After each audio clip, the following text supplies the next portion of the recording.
इसके बीच में bullet train भी ले दिया, जो छोटे लेवल का बुलेट ही है। ये 2025 की बात है। हमारे मिनिस्टर साहब जयशंकर साहब, अश्विनी वैष्णव साहब, तो आज के समय हम लोग को ये कह रहे हैं कि ये बहुत बड़ा एक चैलेंजिंग काम है। सोचिए हमारे देश की मिनिस्टर्स की मेंटेलिटी, 1960 में यही ट्रेन में जापान अपने यहाँ दौड़ा रहा था। वाह, चैलेंजिंग काम है। अपने विभाग में झांक के देखिए,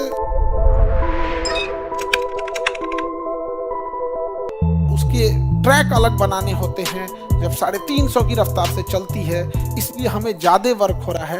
ये 2025 की बात है। हमारे मिनिस्टर साहब का, या जयशंकर साहब की बात है, या अश्विनी वैष्णव साहब, अब इन्हीं दोनों लोग की कहीं चर्चा हो रही थी। सोचिए हमारे देश की मिनिस्टर्स की मेंटेलिटी, 1960 में यही ट्रेन में जापान अपने यहाँ दौड़ा रहा था, जब ये लोग एटलस के साइकिल पे घूमते थे। 60 के समय में एटलस की साइकिल सबसे देर चली थी। एटलस अब तो नहीं है, एटलस गोल्ड लाइन अब अभी आती है कि नहीं।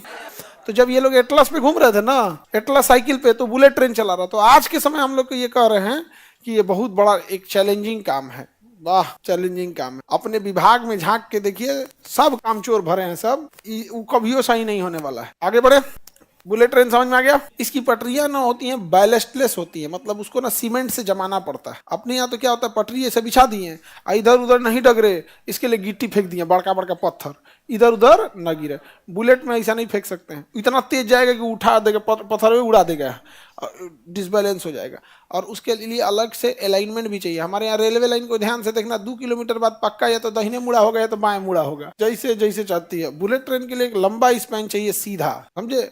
और दूसरा, अपने यहाँ क्या है कि जानवर भी क्रॉस करते रहते हैं, सड़क, पब्लिक भी क्रॉस करते रहती है। हम लोग को आदत है, ट्रेन है ना है, रोक देगा, चल दिया ऐसे, कचार के चल देगा बुलेट ट्रेन। उन लोग RRTS, ये बुलेट ट्रेन की तरह दिखता है, लेकिन बुलेट ट्रेन की तरह चलता नहीं है। ये मेट्रो और ट्रेन के बीच का है। यहाँ ये बहुत फास्ट चलता है। RRTS सेमी हाई स्पीड है। क्या है? Semi high speed. Semi high speed है, दूर के 2 बड़े शहरों को आपस में जोड़ने के लिए होता है RRTS। जैसे दिल्ली और मेरठ के बीच में पहला RRTS बन रहा है। दिल्ली और मेरठ के ट्रेन से जाएंगे तो बहुत दिक्कत होगा, टाइम से ले जाएगा कि नहीं लेके। RRTS में क्या, बैठिए फटाक से हाई स्पीड में लेके जाएगा वहां पे। तो 2 शहर जब पास पास आ जाते हैं तो उसके बीच में क्या बना दिया जाता है, RRTS, regional rapid rail transit system. RRTS कहाँ से कहाँ चल रहा है?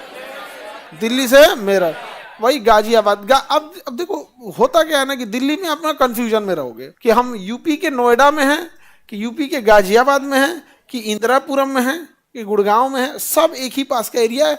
मतलब ऐसा नहीं है कि सब एकदम डेवलप हो गया है, बहुत ज्यादा जनसंख्या भी है। तो गाजियाबाद यानी दिल्ली से कहाँ चल रहा है?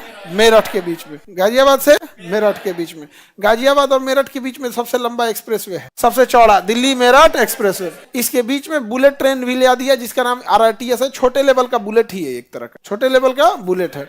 एक समय आएगा दिल्ली और मेरठ के बीच में कोई जगह खाली ही नहीं बचेगा।